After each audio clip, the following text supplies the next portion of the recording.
So, rear brakes then.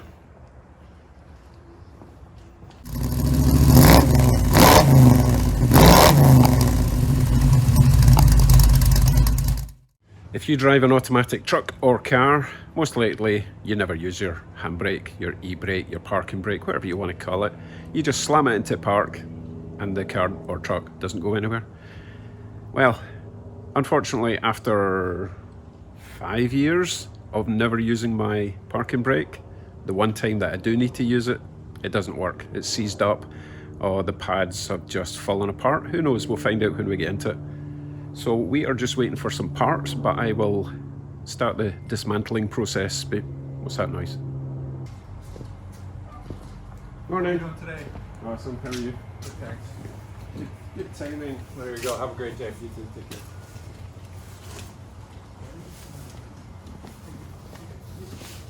That was good timing. Almost like I planned it.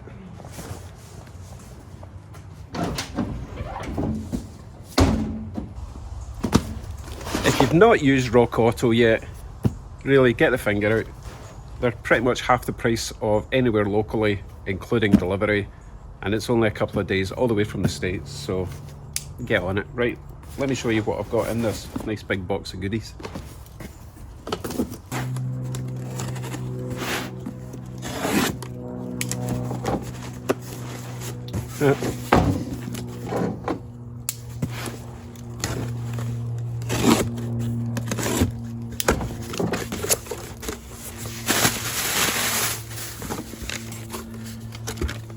What is that?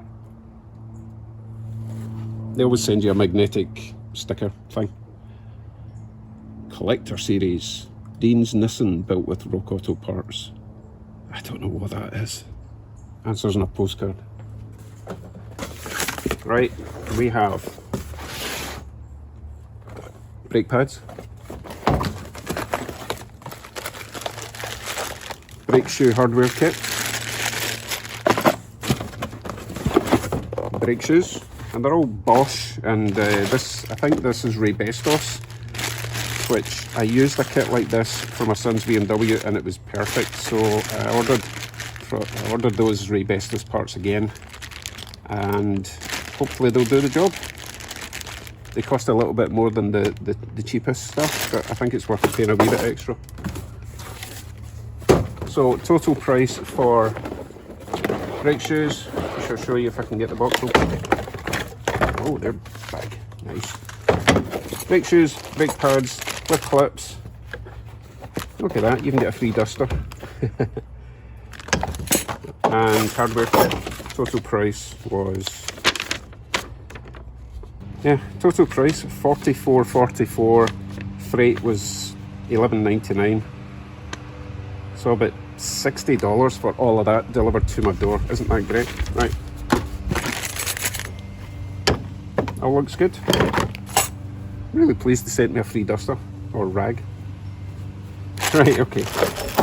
Let's start taking things apart.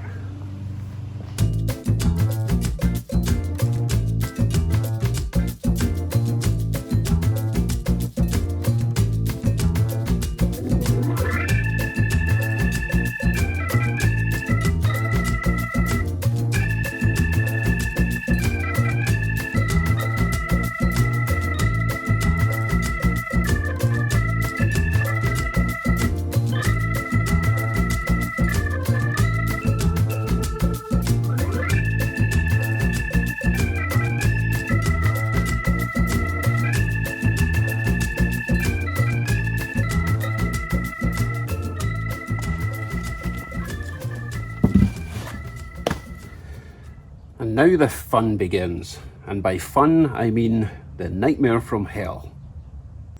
I need to remove this brake disc. In order to do that, I need to remove this brake caliper and the brake carrier. These do not like to come off, and you saw how difficult it was getting the other wheel off, so if these haven't been off like ever, then they're going to need a bit of pounding. They're obviously worn, but I think they're reusable for now.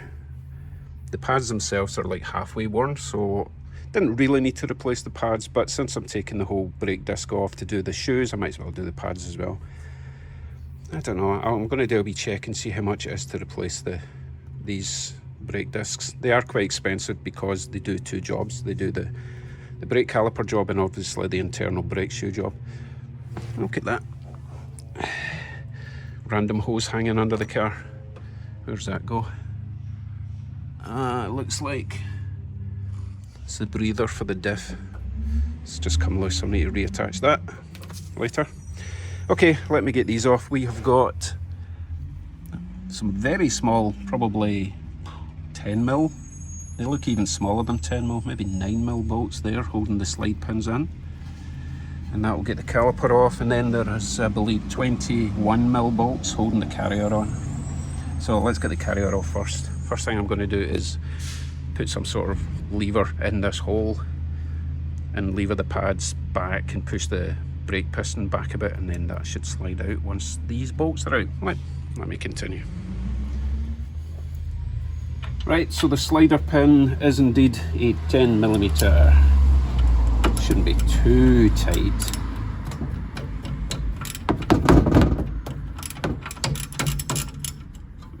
One loose. Get the bottom one while we're here.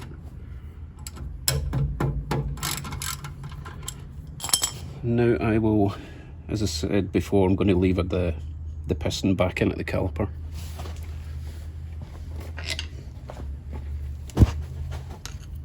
Now generally, if these aren't seized, they should slide in quite easy. I mean, you're pushing against a dampening force, so don't try and do it too fast. It'll just go in easily with continual pressure.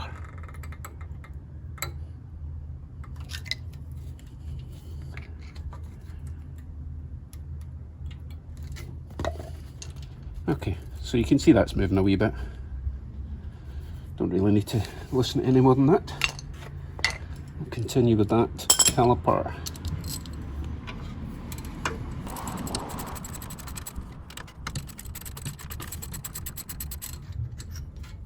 One pin.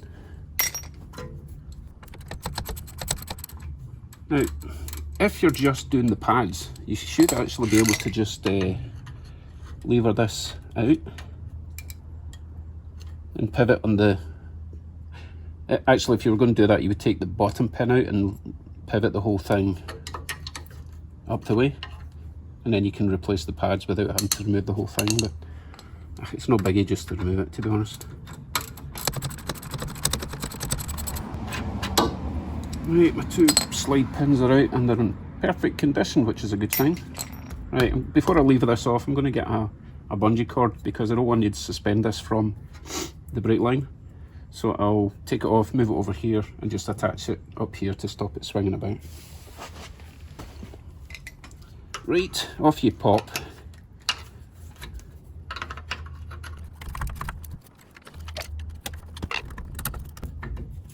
Off you pop.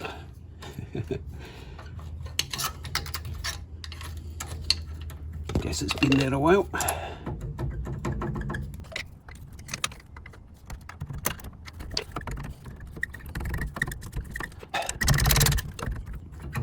Guess I didn't put the springs in, the piston in far enough. There we go. Yeah, so basically I was trying to push this piston back in. And I will be putting it all the way in before I put on the new pads.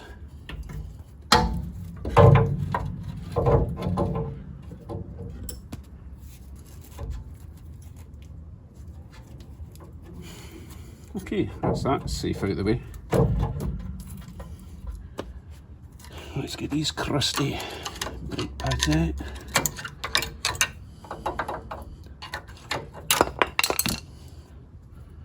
Yeah, it's a nice even wear. So I'm happy that or at least this side, caliper's working as it should. Although I haven't checked this side yet.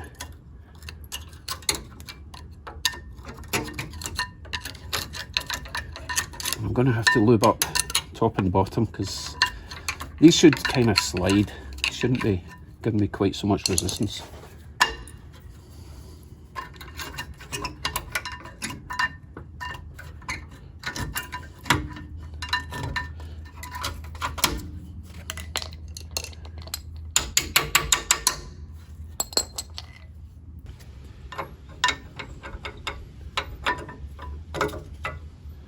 Okay, so you have to slide it out and tilt it that way for it to come out this gap down here, because you've got the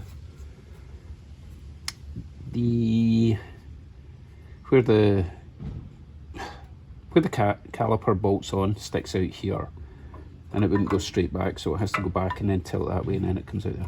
Got it? Right. Mystery solved.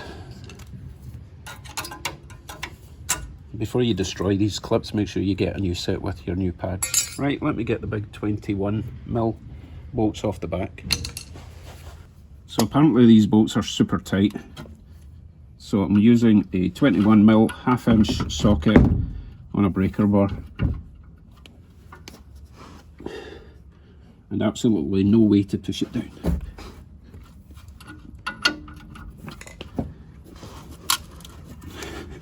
Super tight. I'm going to use my foot.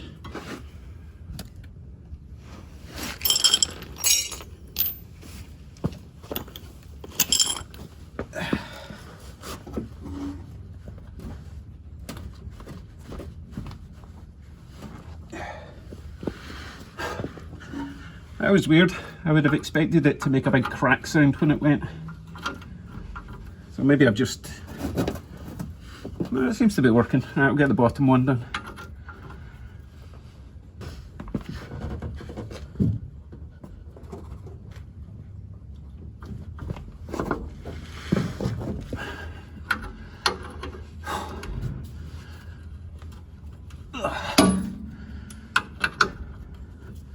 I wonder if these have had thread locker on them or something, because that seems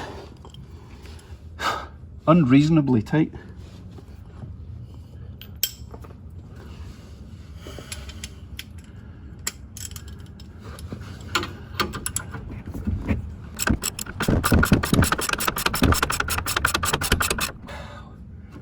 My spare wheel is really rusty.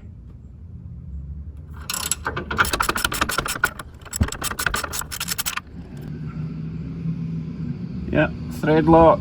See it?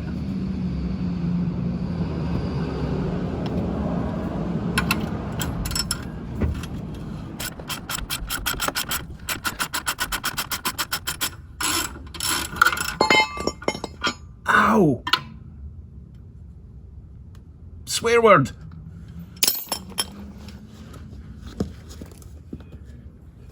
Next up is hopefully removal of this brake disc. Now, if you are replacing your brake discs, then you probably don't need to be very careful. You can just pound it from whatever angle you like. Now, if you're reusing them like I am at the moment, is obviously I don't want to hit that surface. I want to be hitting this surface, but I don't want to be hitting my studs, because if I knacker the threads, then I would need to remove that, replace it, or repair it, and I don't want to do that. So from what I've seen, you can tap it like there. You might even be able to lever it from the back.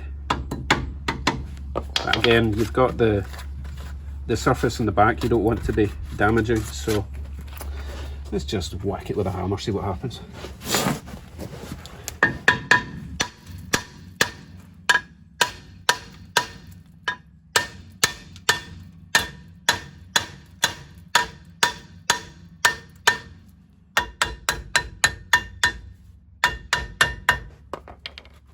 Nothing yet.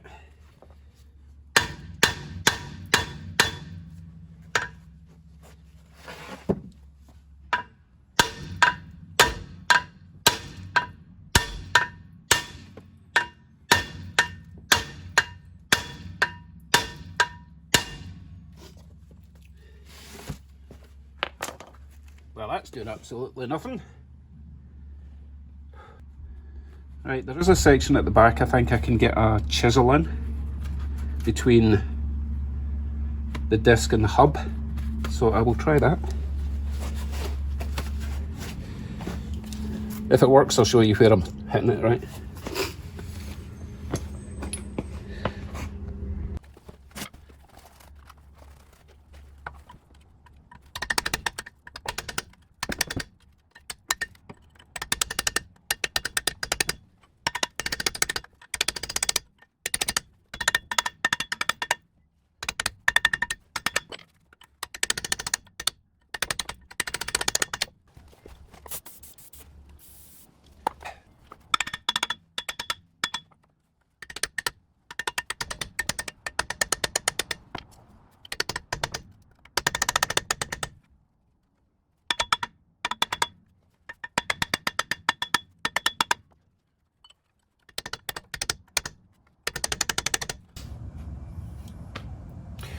So how's it going?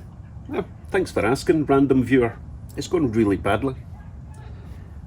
I'll start off by saying, don't start pounding the back of the brake disc. You really don't have anything to hit against, and you end up knocking chunks of it off.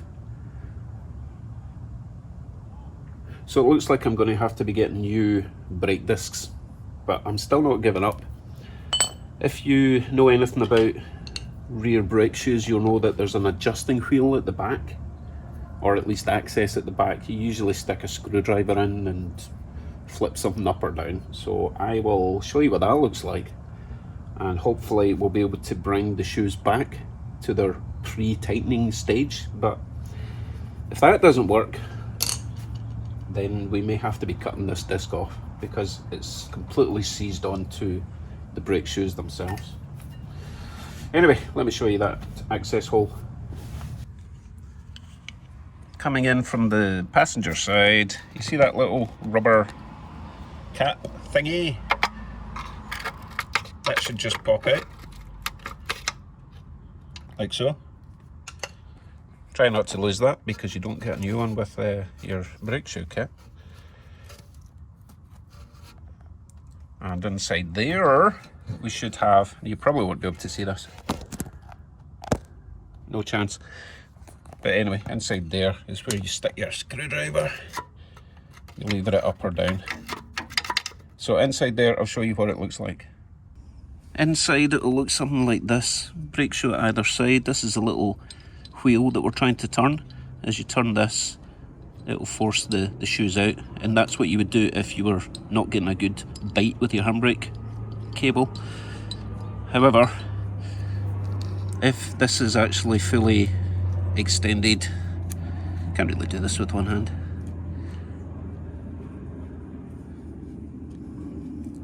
like so, then it's forcing the pads or the shoes outwards too far, which is helping to seize them on. If I can turn this the other way, basically do that, then it will give me more room for the pads to come closer, and hopefully bring them in that way, give me a bit more possibility of getting the brake disc off. Let's try that.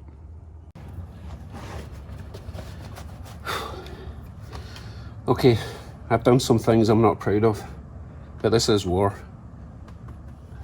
And the first victim of war is innocence or some nonsense. Anyway, basically what I've done, I've completely butchered the back. I do have the thing moving a bit, but what's happening now is the brake shoes are completely welded onto this. So I have to try and get the whole thing off, springs and all. I managed to bash those little brake shoe retaining clips off.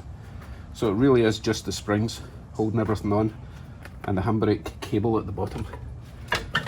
So I've pretty much got everything I need to replace it anyway, except for the brake discs. So we will persevere. And if I get this off, you can have a look at the disaster I've created.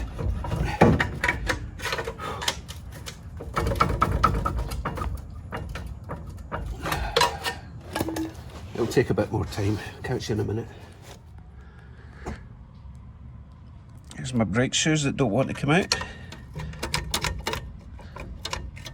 And I've actually managed to break the bottom two springs off, so it's not even been held on with spring. It's just determined not to release. Almost there.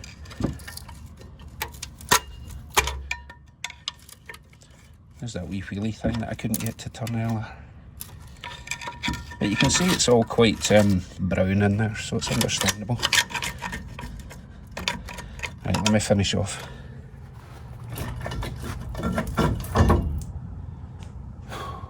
Yum, yum, yum, yum. So that's a bit of a brake shoe liner. And there's the bits that I broke off when I was chiseling, so don't do that, okay? I'll clean that up and see if it's still structurally sound, but I think I'm going to be getting new rotors. Oh, now they come off. Yeah, it's all very crusty in there. And I've seen the Titanic.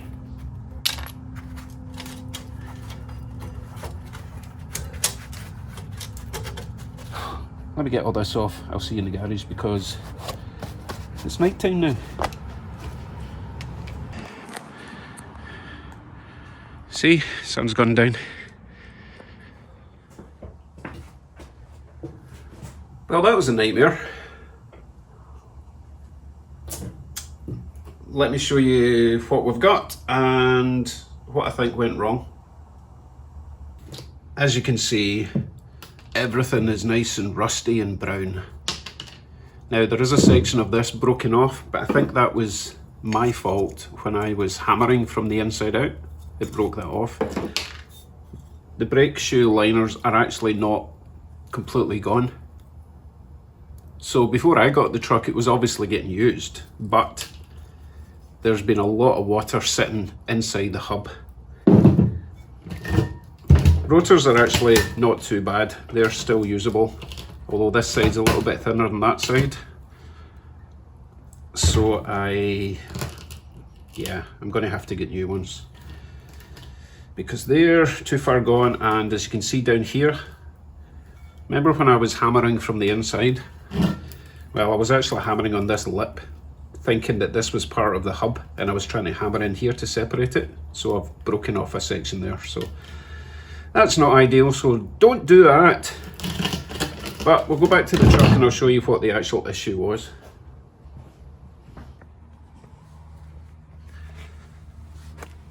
So this side at the top was actually all okay. I've bashed this backing plate back, but it's fairly thin steel. I can fix that. I can put that back where it's meant to be. But the problem was actually this. This is where your brake cable attaches and separates the pads, the brake shoes apart, expands them. I suppose it's a brake shoe expander. Anyway, it's completely seized. I mean, it's solid metal, it's fixable, but I need to unseize that. So I think what happened was the handbrake was not getting used, and then the one time it did get used, it opened and basically stuck in the open position, and that's why I couldn't get the disc off. That's my theory, and I'm sticking to it. So, looks like I'm getting back onto Rock Auto and see how much a pair of brake discs are. Leave a comment how much you think they're going to cost. No cheating, don't look up Rock Auto first, you'll find it in the next video. I'm just glad I got that off. Worst case scenario for now, I can put the brake disc back on the wheel, put the brakes back on, and I will still be able to use the truck. It's not like I had a handbrake anyway, you know, my parking brake was goosed, so at least this way when I do get the new brake discs, I've not taken the other side off yet, but it was spinning, so I think it will come off relatively easy. But for now, that's it. I spent all day and all I did was remove that. Ridiculous waste of money, but you know what, this is why you charge, or why you get charged a lot of money from mechanics when they do jobs like this. Don't be shocked when they quote you a huge amount of money, because it does take a long time. Anyway, enough waffle. RAM content, eh? Cheers.